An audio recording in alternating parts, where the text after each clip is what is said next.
While researching my books, I've personally investigated hundreds of abduction cases, but one man's story truly haunts me. His name is Jesse Long. He claims to have been abducted many times since he was a boy, and the abductions he describes are terrifying. If what Jesse tells me is true, then there is a very surprising future in store for all of us. Jesse, when do you first recall being abducted? My first abduction occurred in 1957 when I was 5 years old in Rogersville, Tennessee, a very small town in Upper East Tennessee. My brother John was with me at the time.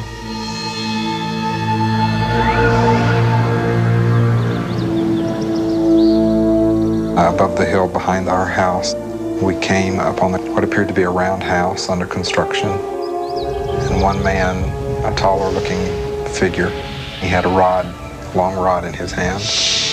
A light was emitted from it and we were paralyzed.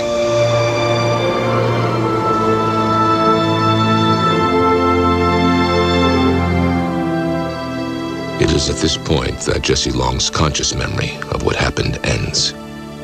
He says it's only through hypnosis that he's been able to remember the rest of this first abduction. What you are seeing is actual footage of Jesse undergoing hypnotic regression.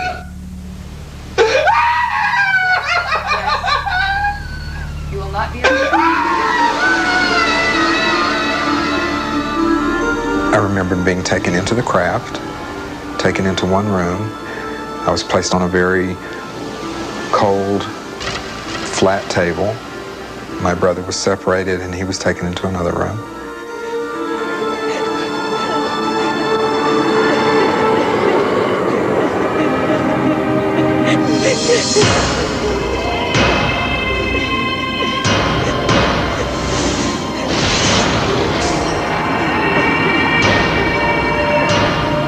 They were doing something down to my legs. I could feel them poking and prodding around my legs.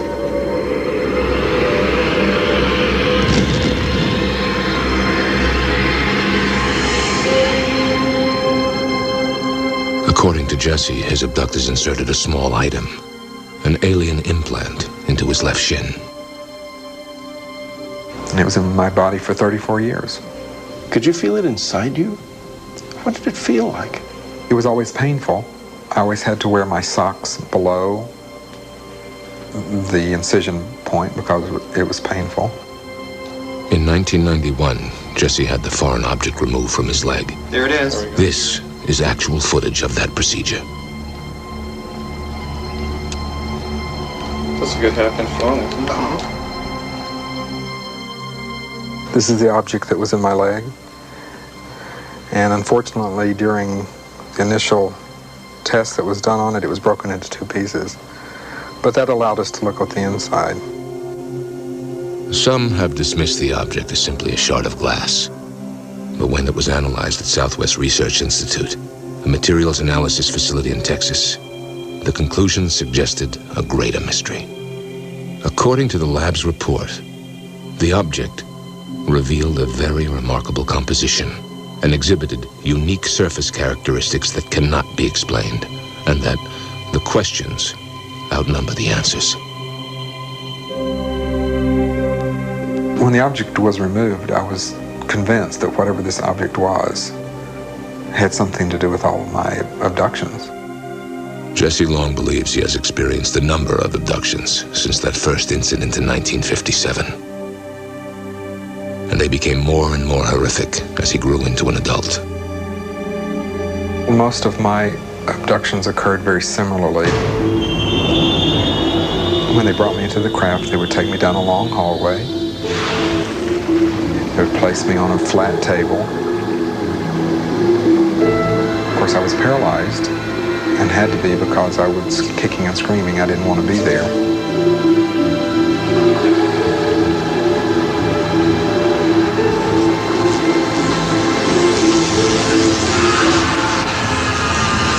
The experiments on the table included a sperm extraction. The sperm extraction procedure is the most traumatic and has caused me the most problems, in that they actually force me to crossbreed with what seems to be a female being.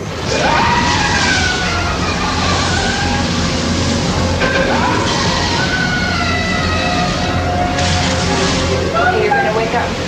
1, 2. And those people tend to be the people who are boundary deficit disordered. They have problems with relationships. They always say, I've always felt like an outsider.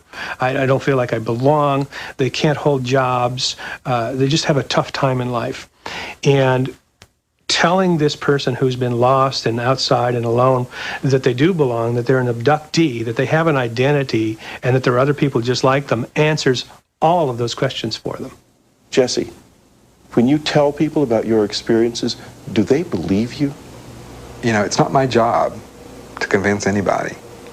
It's my job just to tell you what I've experienced. If you believe it, fine. If you don't believe it, I don't care. This is evidence that can't be ignored, and the story just gets more and more disturbing. What Jesse says happened to him in 1990 may answer the question that hangs over every abduction account. Why is this being done?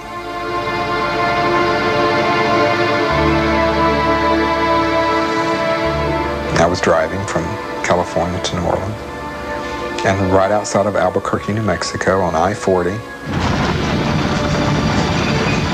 my car was lifted off the interstate up into a craft with me in the car.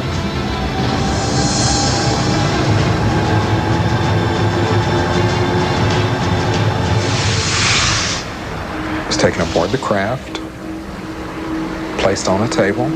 I was presented with a baby. I was told, "This is your child."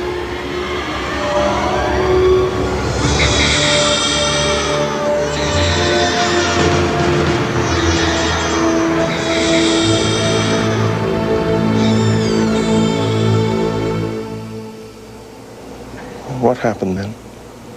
And there were 9 other children standing along the wall. They all looked at me, and I could see, yes, they were mine. Each of the children who were standing along the wall walked up to me lying on the table, and they each touched my hand as they walked by and looked me straight in the eyes. And they walked on out of the room. And the message I was getting from them was, "We're okay. Thank you." If you could confront your abductors, what would you say to them? If I could sit down with one of them right now and ask them one question, I would want to know why me and for what reason. We have thousands and thousands and thousands of people coming forward with these cases, not only around the United States, but around the world as well. David Jacobs based his book The Threat on the explosive issue of hybrids, the crossbreeding of aliens with humans. For Jacobs, stories like Jesse Long's are only the beginning. I think we are looking at a catastrophic situation. I think we are looking at a disaster.